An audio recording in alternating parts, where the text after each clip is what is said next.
For professional advice with a personal touch, consult Fuller Landau, Chartered Professional Accountants and Business Advisors. Click on flmontreal.com. 7:06 on CJD. Welcome to today's Entrepreneur, presented by FL Fuller Landau, a program about the entrepreneurial spirit that drives Quebec business. My name is Dan Delmar, along with FL's Josh Miller. Good evening, Josh. Hello, Dan. And this evening on the program, we're going to talk virtual reality. Absolutely. Got a great story tonight with Merchler and a couple of guys in studio, Awane and Rick, and very interesting stuff. Yeah, very interesting field of work, too, and we'll get to that in just a few minutes. But first, let's talk about some entrepreneurial news of the week. And tell me about Trancool. So this basically is I guess, a service that lets Canadians talk online very easily with mental health professionals. You know, we've all seen the depression commercials on TV. We all know that it's, you know, employees that very much in health and wellness, and it's not just physical. There's definitely a mental side to it. So Trancool, Tranquool, they're basically they developed an online therapist, if you will. So you can actually go online and off hours. It's basically a 24/7 access to go on and set up your appointments. And if you need to talk with some therapist or for whatever reason, then that's out there. And they, you know, with whatever depression and maybe sometimes it's worse in the winter as we experience these minus 40 days. But certainly, and I know from our standpoint, even at Fuller, there's always these EAP programs, these employee assistance programs, and to virtualize it, to automate it, to bring it online is certainly a great help and really easy. They of course you have to validate the therapist, right? It can't just be any schmo that's gonna come on. So they've gotten a great thing. They validate the therapist. They come on. You can book 45 minutes. It's about $60. But most importantly, for entrepreneurs that are trying to help their employees stay, you know, mentally healthy, offering this service can absolutely be a great asset to help retain people. Speaking of remaining balanced, sometimes a company is required to turn down clients for the sake of its own sanity. In what conditions? This is a pretty interesting story this week from the Globe and Mail. And what conditions is it okay to say no to a client? Well, I think you really have to analyze, you know, and we've asked a lot of entrepreneurs over the years, Dan, you know, have you ever said no to a customer? And a lot of them have most of them have pretty much said yes, but a lot of them said no, probably at the earlier stages as they were a little hungrier for work. The question becomes, when you're analyzing the numbers, when you're analyzing the return, when you're saying, well, the revenues that are coming in, what am I really making? You know, I think the article was referring to a freight forwarder logistics company, and basically they were deciding, you know what, we can't compete with the overnight because it's too costly for us. We would get the business because we were able to drive that top line, but we couldn't compete with the FedExes of the world. That their overnight cargo and delivery service is absolutely super, super cheap, and they make a lot of money. So they concentrated, said, you know what, we're looking at our top line, we're looking at our revenues, and we see that segment of the market where we're at best breaking even. Great, it gives us a lot of top line, but if it doesn't contribute to the bottom line, then is it really worth it? So I think it's a question of analyzing where your revenue dollars are coming from and seeing, is it worth it to keep this customer or to stay in that business segment, or are we just churning $4 4 quarters for a dollar at best? And in some cases, depreciation of equipment could be an issue, like in trucking. Yeah. I mean, again, you know, each different business will have its own set of financial criteria and some non-financial criteria as well. I mean, I remember going through having some customers that were a little abusive to us and our team. And I got to tell you, it's just not worth it. So you make your decisions, mostly financial, but sometimes from, you know, a respect level as well. This is a pretty interesting story, and I'm a big believer in this. Employees as brand ambassadors. It's great these days when people are proud of their work. And as a PR guy, I love to see employees of my clients saying how fun it is to work at that place. There is nobody better than your own team to give yourselves a shout out. And we see it all the time, and certainly, and I'm sure we'll hear it from Merchler as they recount us their story, and certainly at FL Fuller Landau. But in this article, they were talking about the retailers of the world, the Aritzias that are promoting their clothing, and all the employees, on their Facebook, they're saying, here's a great outfit I put on, and Aritzia themselves, they give a shout out to their employees, and it can absolutely be infectious. But if you have a great team that believes in your product and is so passionate about it that they can push to their network, I think it's phenomenal. You get no better response than the people that are under the same roof, working side by side with you every day. New mortgage rules going into effect today. Today, that's right. This is, used to be you have to put a minimum of 5% down. Now, if it's over $500,000, you got to put in 10%, at least the difference.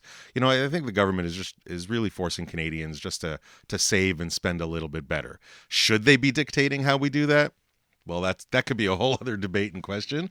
But the reality is, and certainly from, as we see entrepreneurs, and as we see people investing in their homes, if you can reduce your debt load, if you can save enough and put down a little bit more money, up front and reduce your debt load, it certainly leaves a lot of room, or more room anyways, for other important items. And I'm just not just talking, putting food on the table, but the reality is also, if you're paying less interest, if you're paying those monthly amounts that are a little bit less, well, maybe you have a little bit more to kick into the economy. Maybe you have a little bit more to go out and spend at restaurants. Maybe you have a little bit more in your business ultimately to go out and get, digital marketing services. Mm-hmm. And talking about new emerging industries, there was a pretty interesting piece that we didn't get to last week, and we can spend a couple minutes on it now, from Inc.com. The best industries for starting a business in 2016, and there's 8 of them that they focus on, and one of them is actually virtual reality, which we'll get to in a second. So quickly, the other 7: drone manufacturing, biometric scanning software, fraud detection software, artificial intelligence, corporate wellness, sustainable building materials, and food analysis and tech. So definitely a lot of tech in there. I mean, well over half the industries that they pick as fast as growing. So obviously that's one sign that we all need to sort of get on board with new technology.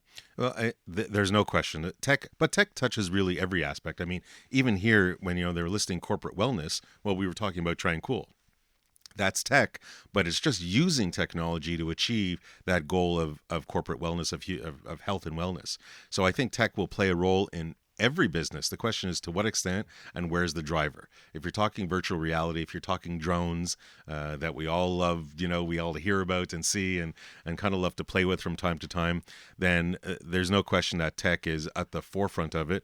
And as so many people have said, and I'm just going to repeat now, the advancements that we made in the last 100 years will be eclipsed by the advancements we'll probably make in the next 10 years.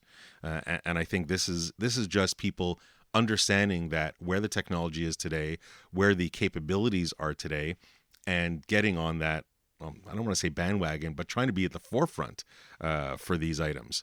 We talk, every week, Dan, about, what should entrepreneurs keep doing? And they got to keep reinventing themselves. They got to keep, their nose to the grindstone and really understand what is happening out there in the world, where they can bring a product or service that they can take advantage of, that they can be a leader in the market.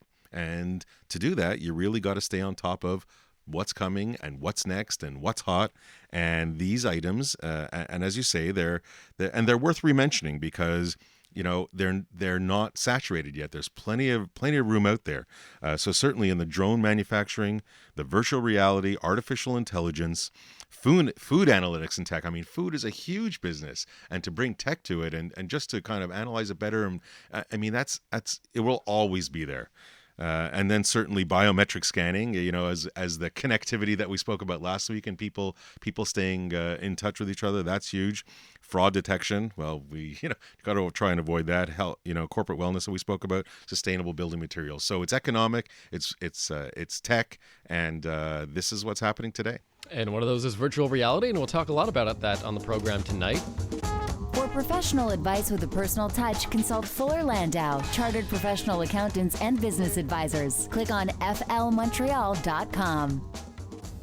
7:19 on today's Entrepreneur, inspiring stories from outstanding business people. Dan Delmar and FL Fuller Landau's Josh Miller with you. And this evening we're talking virtual reality. Awane Jones and Rick Poupada are here from Montreal Digital Agency. Awane and Rick, welcome to CJD. Thank you. Thank you. Thank you for having us. So first question is the easiest. Tell us about Montreal, what you guys do for a living. So Montreal is we're a full service digital agency, and our prime focus is in augmented reality, virtual reality, and 360 video. Now, can you describe a little bit more for the listener what exactly that means, full digital agency? And I mean, is it just video? Is it's online? I mean, what exactly is it? Sure. I'll actually let Ricardo tell that. Well, I mean, the thing is, the company really started, the DNA of the company was focused on augmented reality, which for most people, they might have seen some examples related to a target image and then something popping up on their phone. And the company evolved from focusing on that tech to really being able to provide all kinds of service. So app development, website development. When we talk about VR and 360, many ways are interchangeable. 360 just means that it's a live, real video of something, 360 shot, while VR really is something that is rendered, that doesn't exist. So you imagine you want to build your new home. It doesn't exist. If we were go to their shoot, it would be VR. If it existed, then it would be 360, and that's the distinction. Amazing. And I know, Rick, you joined the company more recently. So, Awane, if I kind of look to you first, and maybe you can tell us like what your background was. What were you doing before this came along? Did it have anything to do with it? And why did you get into this? No, absolutely nothing. Actually, I studied political science at Concordia University, and then I went into the music industry. And on my fifth album, this is in 2009, I was getting a lot of pressure from my bosses over at Universal, and they were like, "Listen, we need to do this amazing. We need to do a really big marketing stunt for this artist for this album." And there was a lot of pressure because I don't know if you guys remember, but around 2009, 2010, CD sales really started dropping. Mm-hmm. And people were really, really nervous. And so I'm producing this album, and I'm thinking to myself, what am I gonna do? How am I gonna do? And I just happened to have a friend who was coming back from Japan. And she's like, you got to check out this technology. It's amazing. I'm like, what is it? Augmented reality. So I check it out on YouTube, and it was just like, it was something phenomenal. It was like I can't even describe it. It was how amazing it was. And I had studied computer science in Cégep, so I was aware. And I thought to myself, this would be pretty amazing for mobile. And so at that time with my team, we created the world's first augmented reality app for an artist. So you would scan the CD, and then there was an experience that would come out. Now you could go and you could take the music all you wanted to, but in order to really have the full experience from that artist, you had to buy the piece of plastic, right? The CD. So we went on to sell thousands of records. That was really great, but I knew that this was not sustainable. You know what I mean? Like CD sales were plummeting. So, I said to myself, okay, I need to make some sort of digital agency that's going to specialize in augmented reality. And that's really how this whole thing came together. What happened to what we referred to in the 90s as virtual reality? It sort of was a bit of a fad, and then it ran away really quickly for at least a decade, and now it's back?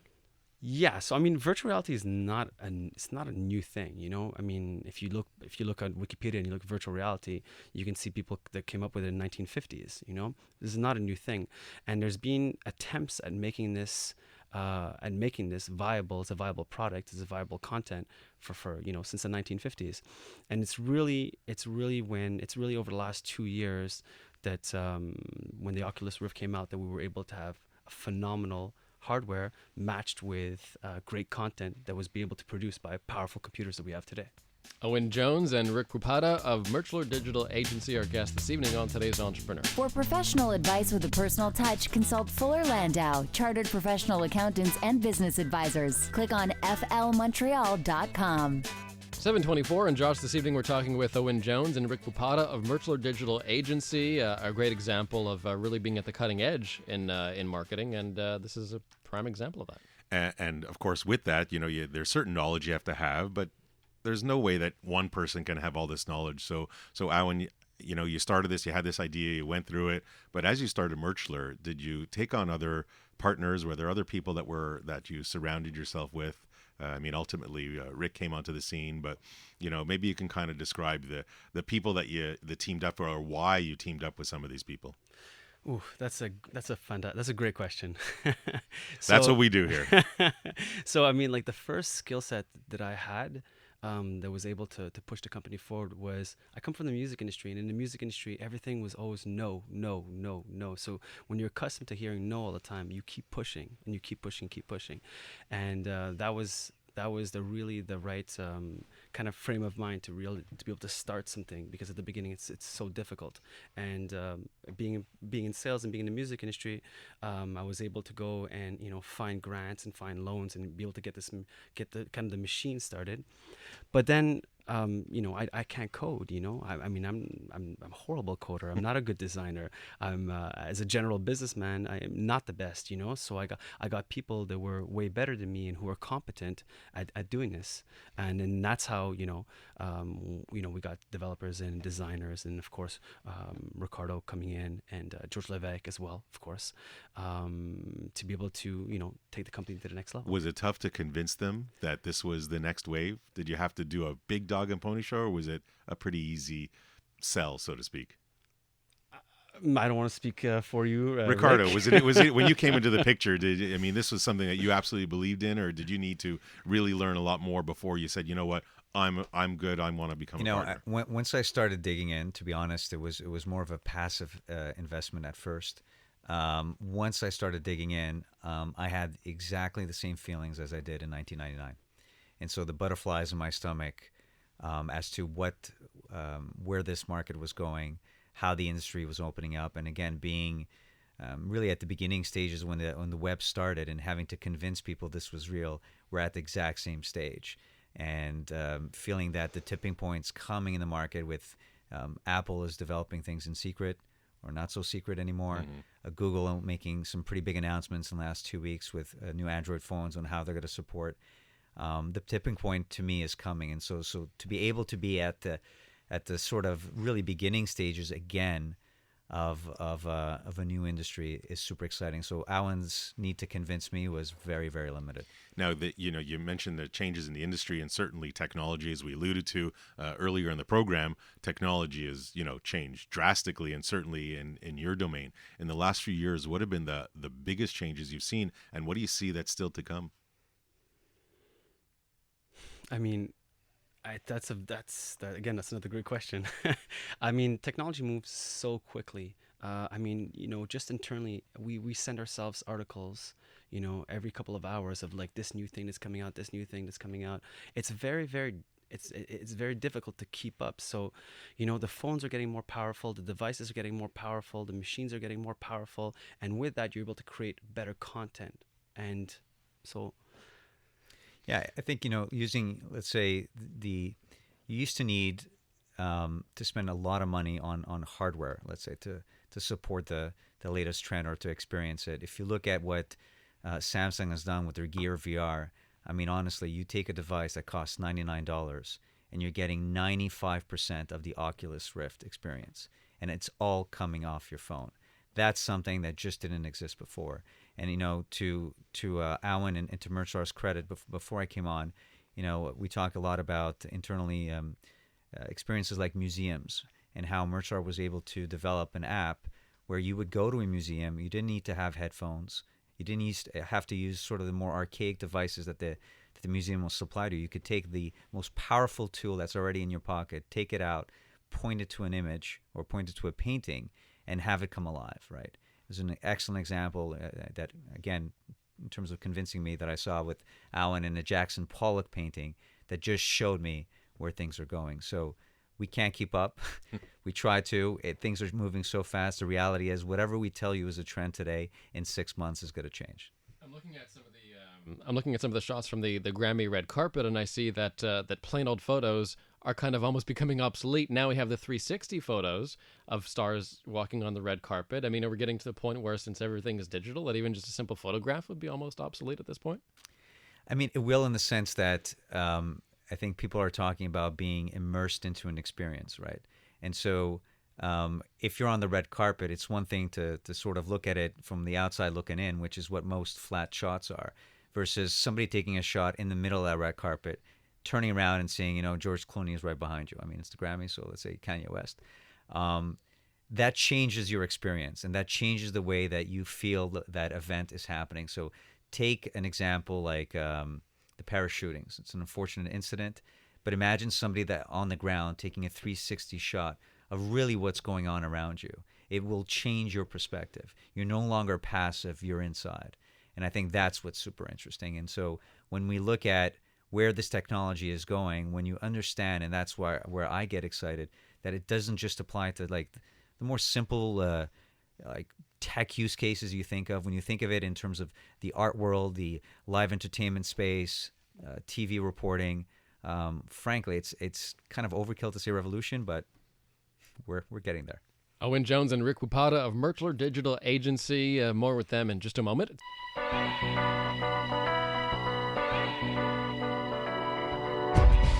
For professional advice with a personal touch, consult Fuller Landau, Chartered Professional Accountants and Business Advisors. Click on flmontreal.com. 7:36 on today's Entrepreneur, a program about the entrepreneurial spirit that drives Quebec business. Dan Delmar and FL Fuller Landau's Josh Miller with you. And Josh, off the top of the show, we were talking about some of the major industries to find work in, and the major industries to be profitable coming up in the next few decades. And virtual reality was one of the 8 listed by Inc.com. And our guests this evening, Awane Jones and Rick Poupada of Merchler Digital Agency, and that's among the kind of digital work that they do, and it's pretty fascinating stuff, as I see here on the red carpet. A lot of that technology being used tonight at the Grammys. It's very cool stuff. But even before they get to the cool stuff, you still have to start your business. You still got to run out. You still got to finance it. And I know some of the some of the early financing for you guys was grants and applications and outside. So maybe you can kind of tell us a little bit about that and kind of what you were looking for, what you found. Was it useful? Was it a waste of time? Maybe you can elaborate a little bit. Well, over the span of 18 months, I had gotten access to this website, and on the website I had written all the grants that were available in Quebec, right? Some were loans, some were actually free money. And after I'd written the business plan with my partner Eric at the time, we started sending it out to grants, and then when eventually we got one grant at $2,000, then we got another one at $6,000, and then another one at $50,000, then another $100,000, then another $200,000, and over 18 months we raised together $1.2 million. So some of it, of course, some of it is loans, and some of it is free money. So there is money out there for you if you have the right product, and if you can show a compelling MVP, or minimal viable product. And did you find that's great money. So the amount of energy you put into it, it was far exceeded by the dollars you got out of it. It was a lot of work. I'm not gonna lie, Josh. It was an enormous amount of work. But worthwhile. And you have to get your feet wet, right? Like you started with the 2 and the 6, and you kind of build it up. So that's I think it's great. And those programs, while they're not always funded with dollars, they're still out there, and there's still stuff that you can look for. Absolutely. Do you still look for that stuff today, or you're pretty much trucking along? No, we're past that stage. Right now, it's just really SR&D tax credits for when we do research and development. We at Merchler we spend an enormous amount of time on research and development to always be at the cutting edge, always be at the fin point of innovation, because that's what our clients want from us. They want us to help them create a difference for their brand and separate themselves from their competitors, and that's what we do. Innovation, you use that word, and I think it's a great word, and certainly in your industry. How do you stay innovative, and how do you get your team to constantly think outside the box and stay ahead of the game? I was having this conversation with Ricardo 2 weeks ago, and you said it better than I did, so please. Well, the thing is that what you learn is everyone talks about innovation. It's a fantastic concept. It's a great buzzword. If you don't institutionalize it into what you do day to day, it just fails. And so one of the ways that I think is very successful is just ensuring that either you set aside the time, and everybody kind of says it, everybody tries to follow the Google model of the 20%, but the 20%, it's sort of so nebulous as a concept that if you don't have structure to it, it fails. So let's say one example that we try to implement is we call our Friday R&Ds Freaky Fridays. And it's kind of open and free to do what you want, with one exception. It has to be applicable back to the business, obviously. And so at the beginning of the day, the idea is, let's sit down, brainstorm on what it is you're working on, and it could be over 3-4 week span. But as long as there's a utility back to us, we don't mind. And so without that institutionalization of the concept, and you rely on people to sort of come up with things on their own, and frankly, most of our most inspiring ideas are never going to come in the office. I always talk about the whole it's either in the shower, in a walk, and when you're drunk, that the greatest minds come up with the greatest ideas. That's a culture. That's a culture that you guys have developed and fostered over time. Yes. So, and actually creating that culture is difficult, because getting people to get away from the fact that here's my task and this is what I have to do, versus trying to really break the mold and reinvent the way we're going to tackle the same problem, is actually very difficult. But when you're able to liberate people to think that way, over time it starts to take hold. And I think we're starting to get there now. Hey, that's great. And I mean, you guys are a digital agency now. You're creating a lot of great stuff, a lot of cool stuff for your customers, but you have to kind of also get your name out there, and you still have to find these customers. What do you guys do for marketing for yourselves? Well, it's interesting, because Montreal is actually going to go through a rebranding very shortly. So if we came here in 4 weeks, we'd have a completely different identity. It's fascinating for me in the world that I came from, how little agencies actually promote themselves. They do it for the clients, but they don't do it themselves. I think there's some really interesting things in terms of how you content marketing, thought leadership in the space, especially virtual reality. It's brand new. I frankly was shocked at how little sort of metrics and ROI focus there is in the industry. And so if you're able to start a dialogue where, let's say, companies start understanding how do you use it, it's not just gimmicky, it's not just a new shiny object that everybody looks at. You could actually turn it into results and sales, and you get those conversations going, people pay attention. And so combined with a couple of really interesting projects we're working on that we think are going to be actually history. So there's 2 or 3 things we have sort of in our back pocket that I think are the largest projects in their space ever made. Will certainly get us the publicity. And I think, not every startup can do that, of course, but if you can position yourself that you are making a little bit of history, the press will follow. Has there been something that's worked for you better than something else, or an idea that you tried in marketing your own name and ideas that has flopped? Like, is there something that, a lesson you've learned along the way? Look, Awane always surprises me how successful he is in terms of his speaking engagements. He's able to get on stage, and maybe it's because the fact that it's so relatively new that everyone's fascinated. He just secured South by Southwest. When I was working in my old job for 10 years, we tried to get the kind of slot that Alan was able to get. And whether it's because of the industry or because of his own charisma, anything related to talking about things that people get excited, that will always work. The things that don't work quite as successfully are, when you try to do the traditional route and talking to journalists and you have a story. I mean, people like success stories. They love to hear you after you kind of get there. And so the overnight success, it took you 10 years to be what you are today. When you get to that 10 year and you're there, then we'll hear about it. But talking about the struggles, unlike the show here today, which is fascinating, very, very few media outlets focus on. And so the struggle of the story is hard to get across. And there's no question, with all the markets that are out there and your customer base that is obviously not just local, why do you guys stay in Montreal? Why are you here? Well, look, I think we're sort of talking amongst each other about the all of these unknown startups in the city. There's a pool of talent here, whether it's because we have the 4 universities, whether it's because in many ways, certainly in our space on the tech side, the 3D effects side, there has been a mini industry here built.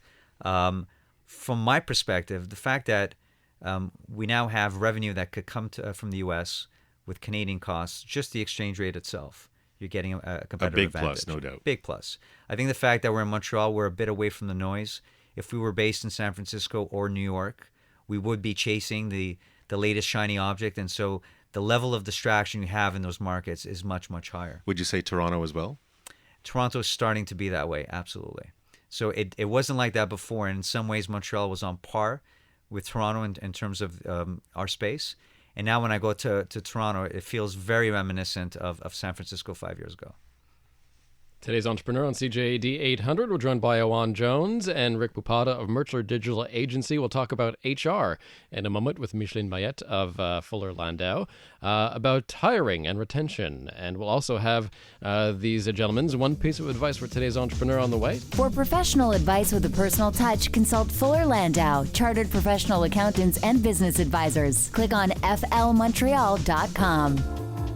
7:49 on today's Entrepreneur, inspiring stories from outstanding business people. Dan Delmar and FL Fuller Landau's Josh Miller.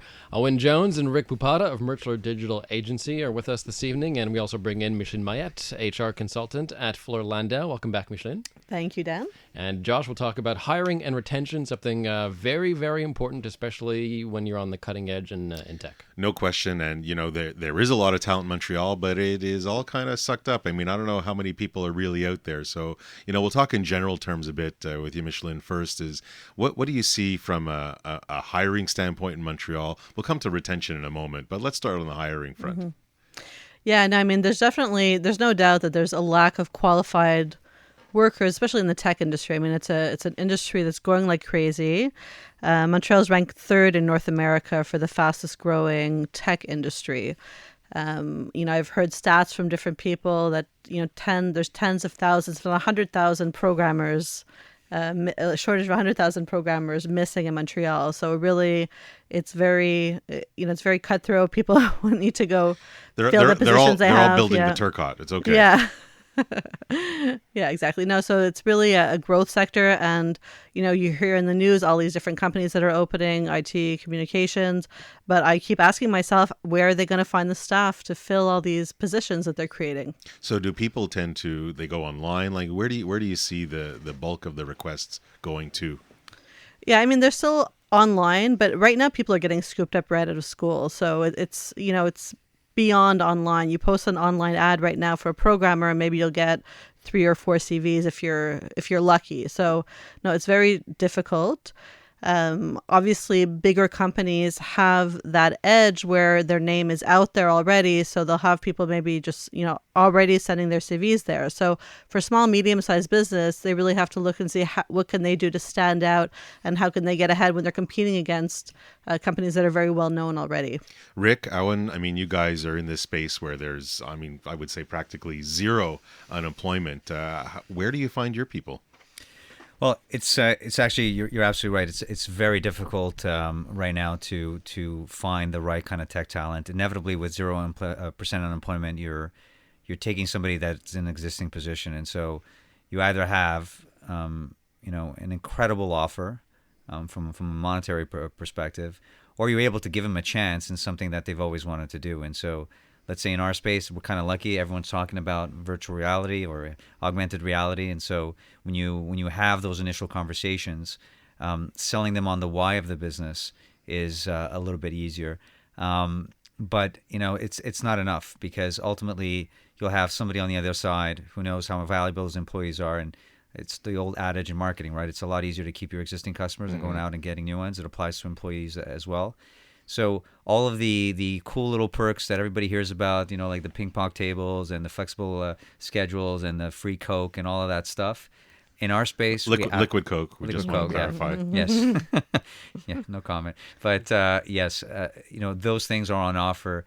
They're sort of par for the course, and without them, you really don't have a leg up. And so culture becomes such a significant part of what we do. And Micheline, certainly when you're hiring and when you ultimately find that one candidate or they get to walk through the door, then there's a whole set of interview techniques. Like, what questions do you ask, right?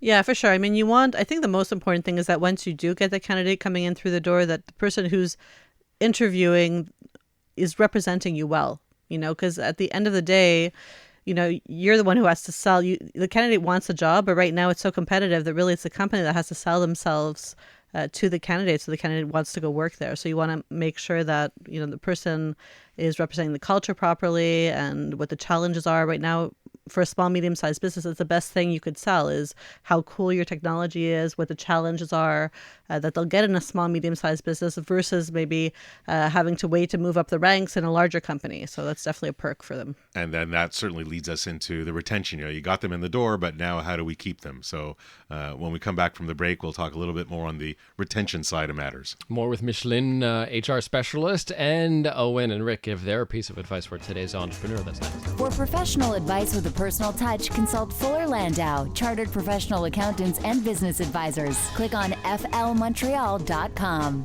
We'll have the one piece of advice for today's entrepreneur from Awane Jones and Rick Poupada of Montreal in just a moment. But first, Micheline Maillet talking retention, especially in this very competitive tech industry. And there's no doubt that there's so many different things that can be done. Is there any last comment you want to give on the hiring before we get to the retention, Micheline?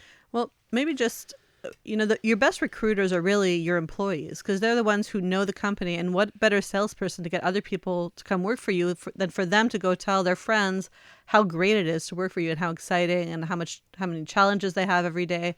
So really, I think those are your best spokespeople. And I mean, you could do it informally. You could monetize it by giving incentive bonuses, which will be far cheaper than paying a headhunter to go find somebody for you. And they're super credible because they're your friends, so there's already a trust factor. Yep. So now let's switch to the retention side of things. Kind of what do you see in that space?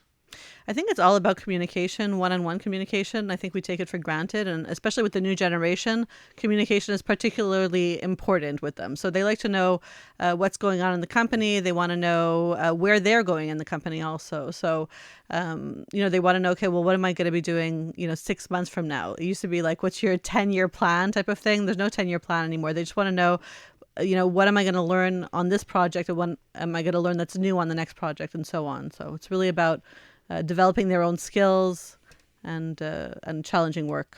And of course, if you have some cool stuff to offer to keep them around, definitely. Then that could help too. I know, Awane, Rick, you're experiencing. I'm sure you have a great culture. You have a youthful group, and a couple of few things that you do to retain them quickly before we get to our one piece of advice.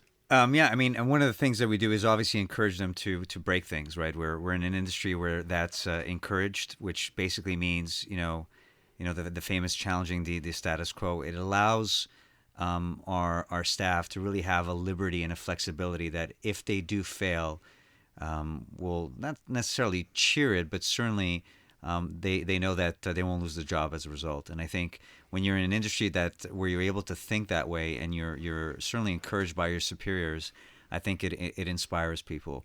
Another thing is actually that inspiration piece. I think, we spend a lot of time mentoring, and we realize that a lot of people have talent, and it's just if they have the right guidance, that talent comes out, and so that's definitely an important piece. So as we approach the last moment of the show, as we do every week, we'll turn to you guys and ask you what would be your one piece of advice for today's entrepreneur. Awane?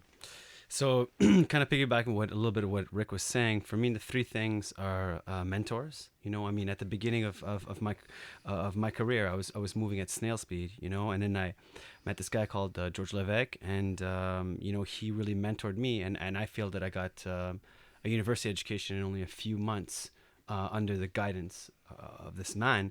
And then the second thing is EO. It's an entrepreneur organization group. And those guys, they really guided me into, the right decisions to make and stuff like that.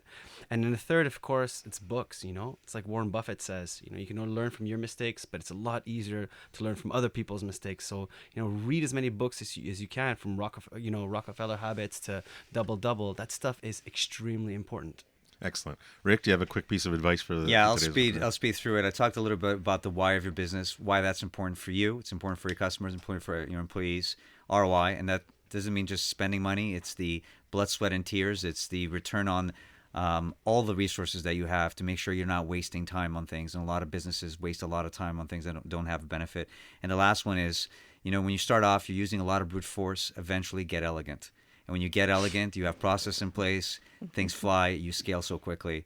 and it's the advice I give most entrepreneurs. I think it's great. And Dan, my very quick takeaway is, and it came out subtly, but it came out a little bit now with Rick, is you got to measure. You got to measure to manage. And you can't just fly by the seat of your pants all the time. Owen Jones and Rick Poupada of Montreal Digital Agency. Guys, thanks for dropping by the CJD this evening. Thank you. Thanks to Micheline Thank you Maillet very as much. well. Yeah, and thanks. Josh back here next Monday night at 7 p.m. on News Talk Radio CJAD 800. The Exchange is next.